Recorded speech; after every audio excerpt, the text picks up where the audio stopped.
families. So when their family is repatriated, when they have to go back, imagine the whole crisis that can happen. If you are born in a country, but your parents are from another, and then you have to go back to that. I cannot imagine how hard that would be. And there's a lot of 4.6 million of Mexicans. Can you imagine that? 4.6, like Paraguay is 6 million. So over half of my country coming to work to the United States. It's pretty big. And I think there's a lot of things that we can learn about this, but it's just to get our minds started in thinking, wow, are Mexicans just coming? Or actually is the United States, is there a part in the history where the United States needed labor and there was a contract and the president was part of this and they were legally coming to work. And even now, yeah. We lived, my family and I lived in Sunnyside, Washington for 3 years in the Yakima Valley. It's all apples and cherries and, you know, a lot of vegetable crops and that sort of stuff. That was a big area in the Bracero program in the 40s and 50s. And as a matter of fact, when we lived in Sunnyside, the population in Sunnyside, which is about the size of Wilmer, was 85% Hispanic.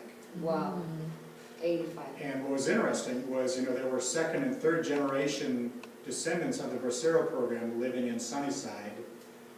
And they were there legally, and their parents were there legally, so on and so on. And they resented the illegal immigrants from Mexico, possibly as much or more than did the Anglo population. Yeah. So just kind of an interesting thing. Yeah, because then you have the conflict, you're like, well, I was born in the States, but you were not.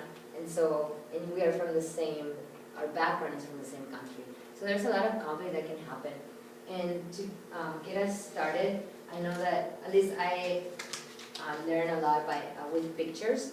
So what we're going to do is we're going to form groups of 3 and one group of 2, where you're going to look at a picture, and behind the sheet that we just read, there is a chart, questions, and then you have the evidence. What do you see in the photograph? Conclusion, what does the evidence make you think? So those 2 first questions you can answer. What is it that you see? The questions are, what is the setting of the photo? Who can you see in the photo? Can you identify any specific object in the photo? What actions are taken? Do you think this photo is posed or not? So did they do that on purpose, or was it just they were working or whatever and they took a picture? And after you answer those, I'm going to give you information about this picture. But first you just got to see and complete what you see, just what you see. So I'm going to make groups of 3. 1 to 3.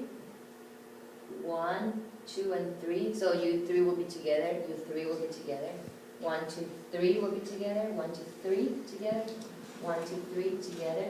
And 1 and 2. So you 2. And feel free, we don't have a lot of space, but if you can move, you can. But if not, just work within. So group number 1, you have the same picture. Group 3. I didn't give you all the pictures. And then group 1, 2, 3, you have the same picture. And then 3. Feel free to move or stay if that's convenient. But we don't have a lot of space. 4, 5, and got the 6.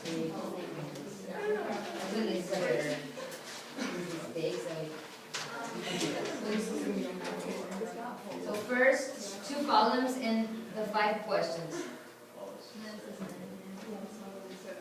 Does everybody have to write down, or just one person? Yeah, everyone has to write down for this. Just so you can.